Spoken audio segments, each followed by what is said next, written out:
Hebreus, capítulo 7. Esse Melquisedeque era rei da cidade de Salém e sacerdote do Deus Altíssimo. Quando Abraão estava voltando da batalha em que matou os reis, Melquisedeque foi ao encontro dele e o abençoou. Abraão lhe deu a 10ª parte de tudo que ele havia tomado dos inimigos na batalha.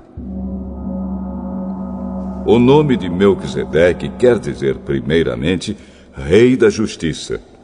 E porque ele era rei de Salém, o seu nome também quer dizer Rei da Paz.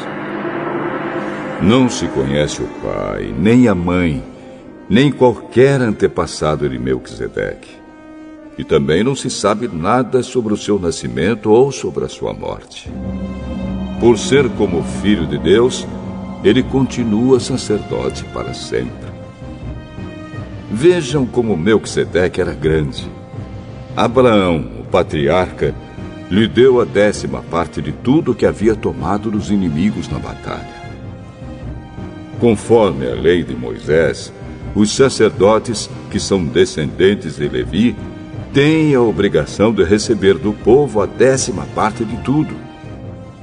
Eles recebem dos seus próprios patrícios, embora estes também sejam descendentes de Abraão.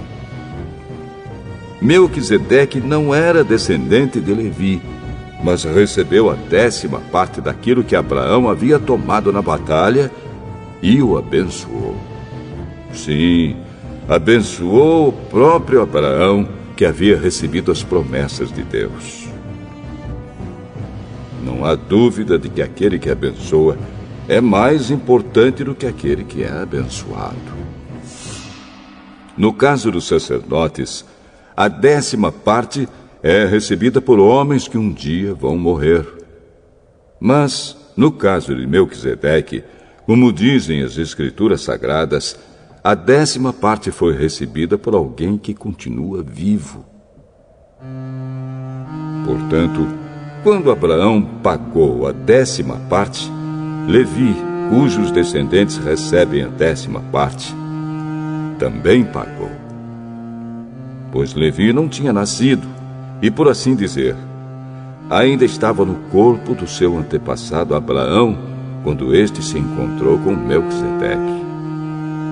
A lei que o povo de Israel recebeu se baseava no sacerdócio dos levitas. Ora, se o trabalho dos sacerdotes levitas tivesse sido perfeito, não haveria necessidade de aparecer outro tipo de sacerdote da ordem do sacerdócio de Melquisedeque e não da ordem de Arão.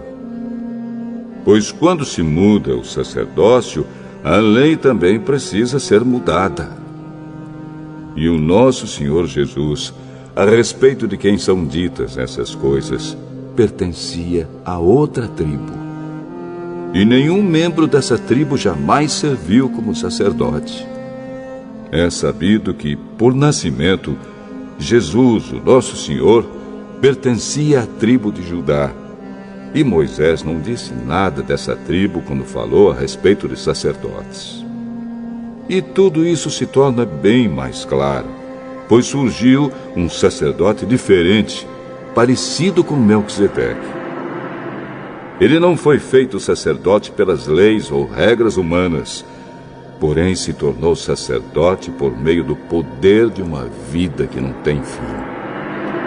Porque as Escrituras Sagradas dizem: você será sacerdote para sempre, na ordem do sacerdócio de Melquisedeque. Assim a regra antiga foi anulada porque era fraca e inútil, pois a lei não podia aperfeiçoar nada. Mas agora, Deus nos deu uma esperança melhor, por meio da qual chegamos perto dele. Além disso, há o juramento de Deus. Não houve juramento quando os outros se tornaram sacerdotes. Porém, houve juramento quando Jesus se tornou sacerdote, pois Deus lhe disse: o Senhor jurou e não voltará atrás. Ele disse: Você será sacerdote para sempre. Portanto, essa diferença também faz com que Jesus seja a garantia de uma aliança melhor. Há ainda outra diferença. Os outros sacerdotes foram muitos porque morriam e não podiam continuar o seu trabalho.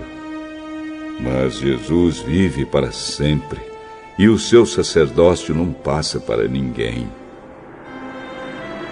E por isso ele pode, hoje e sempre, salvar as pessoas que vão a Deus por meio dele, porque Jesus vive para sempre a fim de pedir a Deus em favor delas. Por isso Jesus é o grande sacerdote de que necessitamos.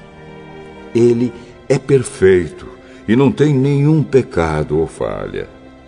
Ele foi separado dos pecadores e elevado acima dos céus.